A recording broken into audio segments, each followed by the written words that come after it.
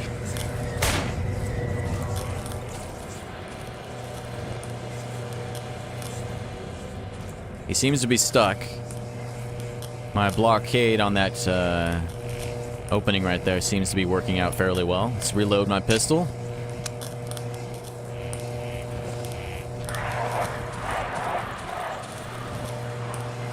They're trying their best to get me.